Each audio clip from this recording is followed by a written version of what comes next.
A very good morning students. Suprabhat sabhi ko. Today we are going to start a new chapter, that is manufacturing industries. In this chapter we will be learning about the different types of manufacturing industries, their importance and their contribution to the economy. So let us start the first part of our chapter, that is manufacturing industries. First of all, let us know what is manufacturing. Production of goods in large quantities after the processing from raw material to more valuable products is called manufacturing. तो किसी raw material को एक और finished good के रूप में produce करना, उसके अंदर वैल्यू ऐड करना, वैल्यू एडिशन करना ही मैन्युफैक्चरिंग कहलाता है. जैसे for example paper is manufactured from would. Would जो कि एक रॉ मटेरियल है, उससे पेपर मैन्युफैक्चर करें. या फिर शुगर केन जो कि एक एग्रीकल्चरल प्रोडक्ट्स है, उससे शुगर बनाना. या फिर कॉटन से क्लोथ बनाना, etcetera.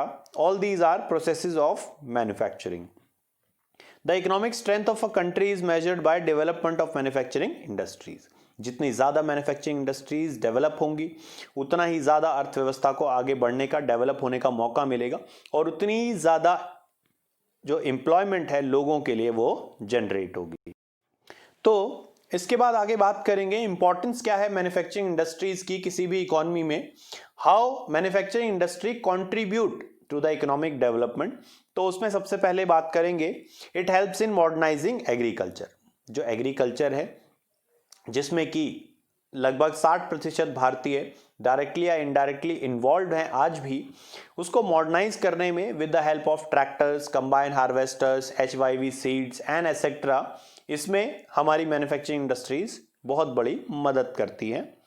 Second is it reduces dependence on agricultural income. जो किसी देश की इनकम एग्रीकल्चरल एक्टिविटीज से हो रही है, अगर मैन्युफैक्चरिंग इंडस्ट्रीज नहीं होंगी तो फिर सिर्फ एग्रीकल्चरल इनकम पर ही देश डिपेंडेंट रहेगा.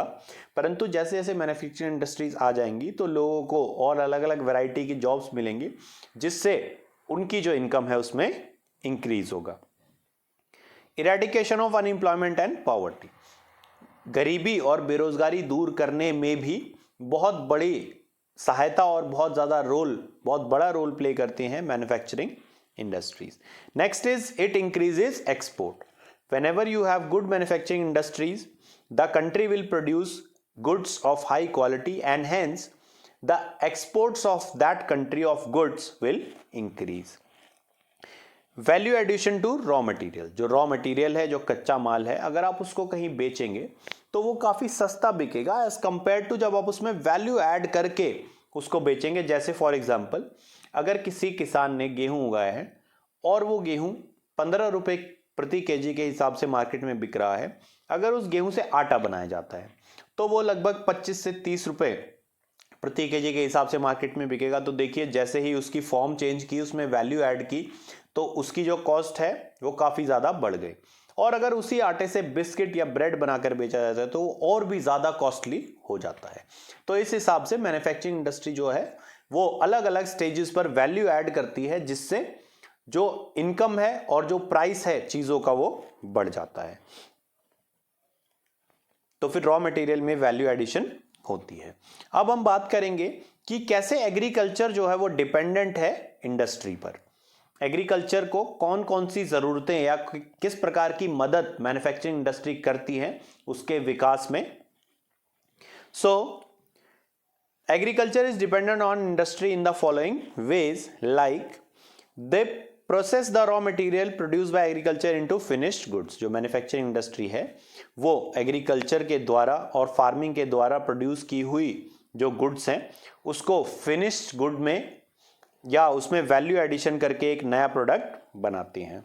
जैसे शुगर केन से sugar. They provide important inputs like fertilisers, insecticides, pesticides et cetera. तो एक तो रॉ मटेरियल को फिनिश गुड में कन्वर्ट करते हैं मैन्युफैक्चरिंग इंडस्ट्रीज.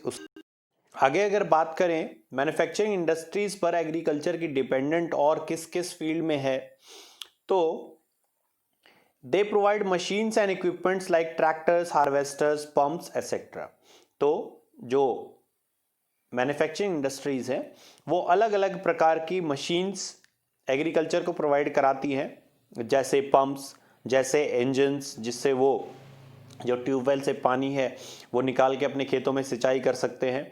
इसके अलावा और भी बहुत सारे एग्रीकल्चरल इक्विपमेंट प्रोवाइड कराती है हमारी manufacturing industries. They also provide HYV seeds which increase agricultural production. ये HYV सीड्स भी उपलब्ध कराती हैं हमारे एग्रीकल्चर को, हमारे फार्मर्स को, ताकि वो पर हेक्टेयर जो प्रोडक्शन है और अच्छी क्वालिटी की जो फसल है उसको ग्रो कर सकें। अब यहाँ पे काफ़ी इंपॉर्टेंट टर्म जो कि आसानी से समझ में नहीं आती है और आप एक्सप्लेन नहीं कर पाते हैं अक्सर एग्जाम में, वो है agglomeration economy. So let us understand it in a better way. What do you understand by agglomeration economy? देखिए, आपको एक तस्वीर दिख रही होगी जिसमें मशीन है, जिसमें फैक्ट्री है, ठीक है, जिसमें इनपुट है, एसेट्रा। तो when many industries tend to come together to make use of advantages of urban centers, it is known as agglomeration economy. जब बहुत सारी डिफरेंट टाइप की इंडस्ट्रीज किसी एक स्थान पे, एक स्पेसिफाइड एरिया में एक साथ आती हैं, ताकि उस एरिया में मिलने वाली जो सुविधाएं हैं, जो स्पेशली इंडस्ट्री के लिए ही क्रिएट किया गया है वो एरिया, ऐसी परिस्थिति को जिसमें बहुत सारी इंडस्ट्रीज, अलग अलग टाइप की इंडस्ट्रीज एक पर्टिकुलर एरिया में इकट्ठा आती हैं, वहाँ पे अपनी प्रोडक्शन एक्टिविटी करती हैं, ऐसी परिस्थिति को, ऐसे एरिया को एक एग्लोमेरेशन इकोनॉमी कहते हैं। इसका एक उदाहरण, और बहुत ही अच्छा उदाहरण है भारत में, SEZ, special economic zone.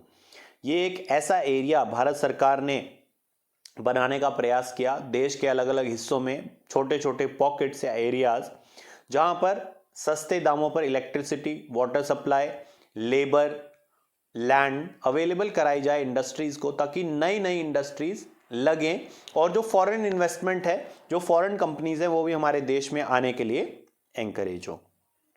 SEZs have facility like labor, electricity, water supply. SEZs.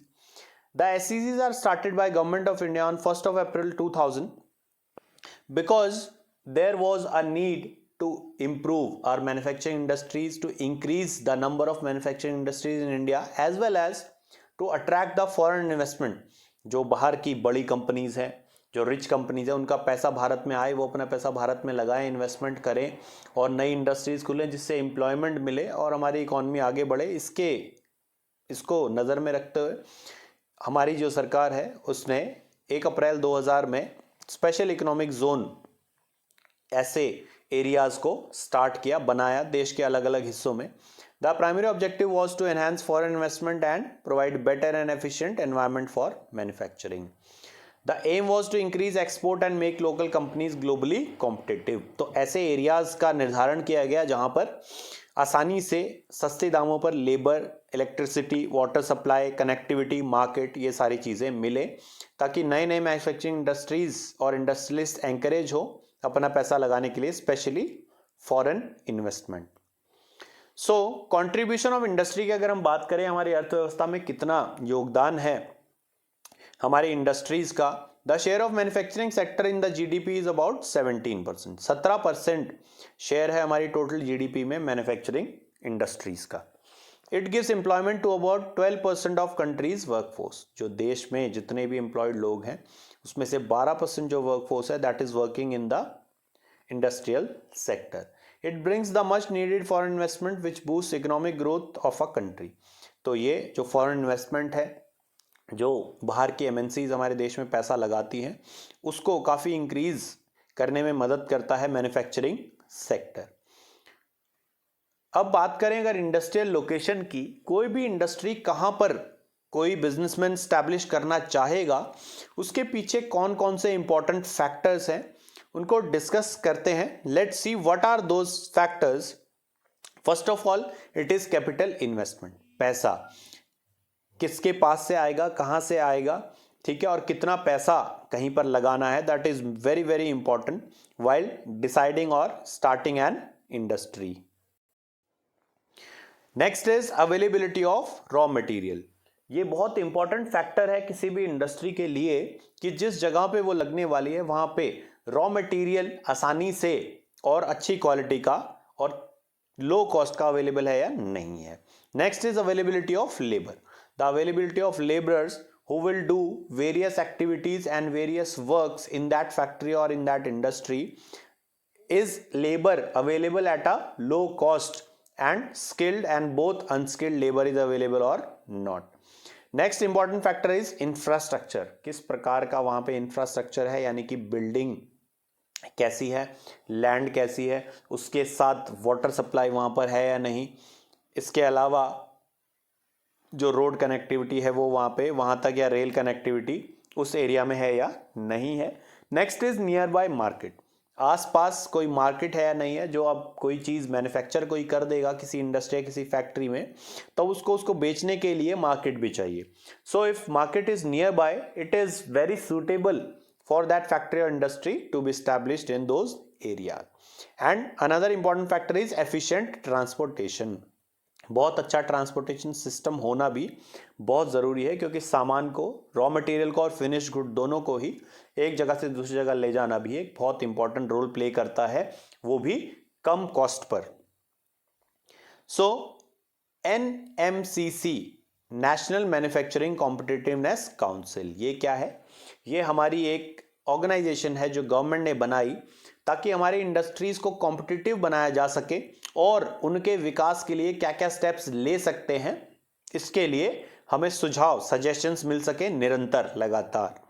So the NMCC National Manufacturing Competitiveness Council was established in the year 2004 by Government of India. Its primary objective was to increase productivity through proper policy interventions by the government and renewed effort by the industry. So let's move on to the assignment part. Here we have question number first. What are manufacturing industries? Explain their importance to the economy. Question number 2. Explain the dependence of agriculture and industry. Question number 3. Explain the factors which affect location of industry. And question number 4. What is agglomeration economies? If the video was informative, please like it. Share it with your friends so that they can also be benefited from the information which we have discussed. Give your valuable suggestions through your comments so that I can make further improvement in the coming videos. And do not forget to subscribe my channel for latest informative videos. Thank you and have a nice day.